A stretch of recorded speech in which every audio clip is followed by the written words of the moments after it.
નમસ્કાર મિત્રો, આરોગ્ય જ્યોત યુટ્યુબ ચેનલમાં તમારું હાર્દિક સ્વાગત છે।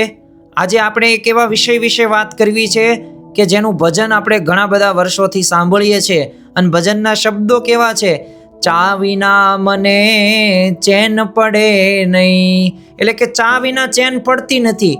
પરંતુ ગાંધીજીના મતે ચા કે કોફી કે કોકો કેમ ન લેવાય એના વિશે તો આજે આપણે આ વિડીયોની અંદર જોવાનું જ છે અને સાંભળવાનું છે।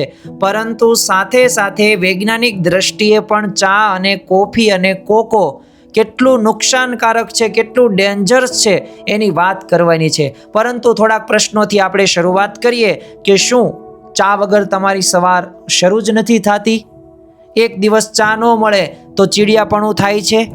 શું બપોરે જે સમય નક્કી કર્યો ને એ સમયે ચા ન મળે તો તમને કામ કરવું ગમતું નથી? આ જરૂર છે કે ગુલામી છે? તો આ બધાય પ્રશ્નોના જવાબો આપણે આ વિડીયોની અંદર મેળવવાના છીએ। પ્રથમ તો ગાંધીજીનો આપણે સ્પષ્ટ મત સાંભળી લઈએ કે ચા, કોફી કે કોકો આ ત્રણેયમાંથી એકેય વસ્તુ શરીરને જરૂર નથી।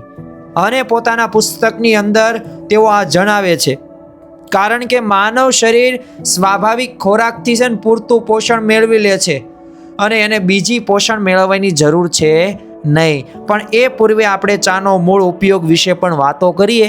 પાણીની તપાસ માટે થતો હતો। ચીનમાં છે ને પાણી સ્વચ્છ નહોતું એટલે લોકો ઉકાળીને પીતા અને ચા પત્તી નાખતા એટલે પાણી આમ સોનેરી રંગ લેતું, એટલે પાણી ઉકળ્યું છે એવું માનીને પોતે પાણી પીતા। એટલે સ્વાભાવિક રીતે મૂળ હેતુ છે ને સ્વાદ નહીં પણ સુરક્ષા માટેનો હતો। પણ મુખ્ય જે જવાબદાર ચા કેમ ન પીવીને એનું જો કોઈ હોય ને પદાર્થ તો એ છે ટેનિન। મુખ્ય દોષ આપણે ગણી શકીએ, કારણ કે આ ટેનિન નામનો પદાર્થ ને એ ચામડાને છે ને કઠણ બનાવે છે। આવું કઠણ બનાવે છે એટલે સાથે સાથે પેટની પણ એ અંદર અસર કરવાનું જ છે। આવું પેટની અંદર પાચન તંત્ર હોય છે આપણું, એ ધીમું પડે છે આ ટેનિન નામના પદાર્થથી।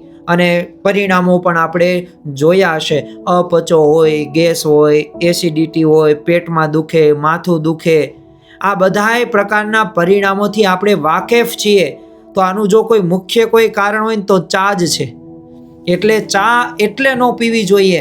ઘણા બધાને શક્તિ છે, મને ચા દ્વારા શક્તિ મળે છે અને ચા પીવું ને એટલે આમ કેફમાં આવી જાઓ અને તમે કહો ને એ કામ કરી શકું। પણ ખરેખર શક્તિ છે કે ભ્રમ? તો જો ચા શક્તિ આપતી જ નથી, એ ખાલી માત્ર કૃત્રિમ ઉત્તેજના છે અને તમારી પચવાની હામુકની શક્તિ છે ને એ ઓછી કરે છે। એટલે આપણો જે આ ભ્રમ રહ્યો ને કે ચા શક્તિ આપે છે અને હું સારી રીતે કામ કરી શકું, એ ખરેખર ખોટો છે। આદત નહીં, ગુલામી છે। જે વસ્તુ વગર શાંતિ ન મળે ને તે આદત નથી પણ ગુલામી છે। એટલે સ્વનિયંત્રણ રહે ને એ જ સાચી શક્તિ છે ને આ શક્તિ મેળવવા માટે આપણે સ્વનિયંત્રણ કરવું જરૂરી છે। ચાનો આપણે ત્યાગ કરવો પડશે। જો આવી જ રીતે ચા જેમ કોફી અને કોકો છે એક જ અસર કરે છે।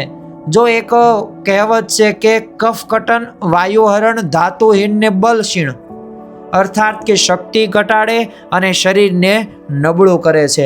એટલે ચા, કોફી અને કોકો એ વાસ્તવમાં શક્તિ નથી આપતું પરંતુ એ નુકસાન જ કરે છે। ગાંધીજીનો આપણે વ્યક્તિગત અનુભવ જોઈએ ને તો એ પોતે કહેતા કે મેં આ ત્રણેય વસ્તુઓ લીધી છે અને એનો ત્યાગ પણ કર્યો છે, પણ ત્યાગ કર્યા પછી કંઈ ખોયું નથી, ઘણું બધું સામુકનું મેળવ્યું છે।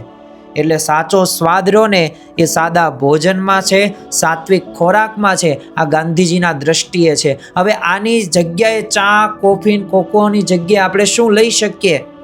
સ્વસ્થ રહેવા માટે સાચા વિકલ્પો સામે પણ આપણી નજર હોવી જોઈએ। જો મધ અને લીંબુવાળું ગરમ પાણી આપણે લઈ શકીએ, ગરમ દૂધ લઈ શકીએ, ભાજીના આપણે ઉકાળા પી શકીએ, ઉકળેલું પાણી પણ આપણે પી શકીએ છીએ। તો ચા ની વિકલ્પની અંદર આ બધું આપણા સ્વાસ્થ્ય માટે ઘણું બધું લાભદાયી છે, ઉપયોગી છે। તો આજથી જ આપણે સૌ કોઈ સંકલ્પ લઈએ કે ચા, કોફી અને કોકોનો ત્યાગ કરીએ। આધ્યાત્મિક દ્રષ્ટિએ જોઈએ ને તો શરીરને એને જો તમે સાદું ભોજન આપો, સાદો ખોરાક આપો ને તો ખરેખર મન શુદ્ધ જ થાય છે। ખરેખર તો આપણે ઇન્દ્રિયોના ગુલામ બની ગયા છીએ। એટલે ઇન્દ્રિયોના ગુલામ બનવાનું નથી। જે જરૂરી નથી ને એનો આપણે ત્યાગ જ કરવાનો છે અને એકવાર તો વિચાર કરવાનો જ છે કે શું હું આ ચા પીઉં છું કે ચા મને પી રહી છે. કારણ કે ઘણી બધી વખત આ ભૂલ આપણે કરીએ છીએ કે સમયસર ચા ન મળે એટલે ક્રોધ ઉત્પન્ન થાય, સારું કામ ન થઈ શકે એટલે ખરેખર તો એ ટેનિન નામનો પદાર્થ રહ્યો ને એ દરરોજ આપણું મન માગે છે, પણ એ આપણે દેવા નથી. એની જગ્યાએ આપણે દૂધ પી શકીએ અને દૂધ પીશો તો શક્તિ મળશે, સામે ચા પીવાથી કાંઈ શક્તિ મળવાની નથી. એટલે ગાંધીજી પણ કહે છે વૈજ્ઞાનિક દ્રષ્ટિકોણથી પણ આપણે આજે સમજ્યા એટલે ખરેખર આપણે સાચી તંદુરસ્તી એ સંયમમાં છે, સ્વનિયંત્રણમાં છે. તો આજે આપણે સૌ કોઈ એક સંકલ્પ કરીએ કે આપણા જીવનની અંદર પણ જો આ ચા કોફી કે કોકોનું ખોટું વ્યસન હોય તો આ વ્યસનને દૂર કરીને આપણે તંદુરસ્તી જીવન જીવીએ. તો જો તમને આ વિડીયો ગમ્યો હોય તો લાઈક કરો, શેર કરો અને ચેનલમાં નવા હોય તો સબસ્ક્રાઈબ કરજો. અને આવી જ અવનવી માહિતી માટે જોડાયેલો રહો આ ચેનલની અંદર. અને આ ચેનલની અંદર તમને આ સ્વાસ્થ્યને લગતા, હેલ્થને લગતા તમામ મુદ્દાઓ આપવામાં આવશે.